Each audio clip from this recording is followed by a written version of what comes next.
សួស្តីអ្នកទាំងអស់គ្នាសូមស្វាគមន៍មកកាន់ Channel Training Room ម្ដងទៀតហើយថ្ងៃនេះខ្ញុំបង្រៀនអ្នកទាំងអស់គ្នារបៀប install Windows 10 នៅលើ MacBook Pro ឆ្នាំ 2015 អញ្ចឹង MacBook Pro ឆ្នាំ 2015 យើងអាចប្រើ macOS ក៏បានអាចប្រើ Windows ក៏បានបើយើងអាចប្រើ OS បានពីរនៅក្នុងម៉ាស៊ីនតែមួយអ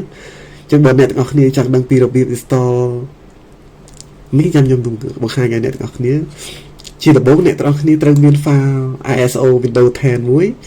នេះ file Windows ISO Windows 10 22H2 English 64 bit អ្នកទាំងអស់គ្នាត្រូវមាន file ISO មួយហើយបន្ទាប់មកអ្នកទាំងអស់គ្នាត្រូវចូលមកក្នុង Launchpad អ្នកទាំងអស់គ្នាចូលកន្លែង Other នេះមកមានពាក្យ Bootcamp Assistant បើអ្នកទាំងអស់គ្នារត់ឃើញទេអ្នកទាំងអស់គ្នាអាចចូលកន្លែង Search វាយពាក្យ Bootcamp Assistant មកអ្នកទាំងអស់គ្នានឹងចេញហើយនេះអាចចុចលើរង្វាន់មកតើមកវាចេញផ្ទាំងបែបនេះនេះពាក្យ Continue អូខេជាដំបូង ISO image នេះគេឲ្យយើងជ្រើសរើស file Windows 10 ណាដែលយើងចង់ install អញ្ចឹងយើងចុចពាក្យ choose មកយើងទៅ desktop ហើយយើងទៅរក file ISO របស់យើងដែលបាន download ពី internet មកនេះ Windows 10 22H2 English International 64 bit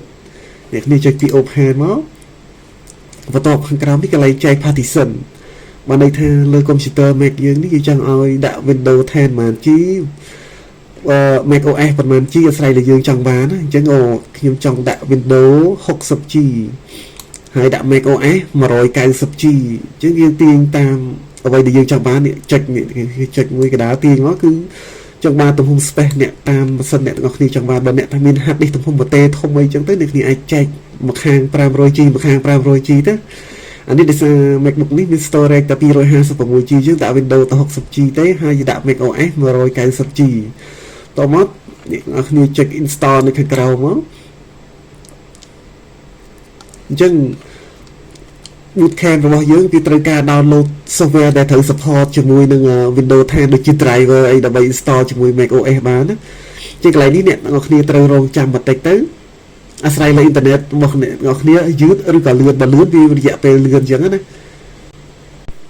អូខេដល់ពេលយើងរងចាំរួចរាល់ហើយយើងត្រូវយើងដាក់ password មកចុច OK ទៅ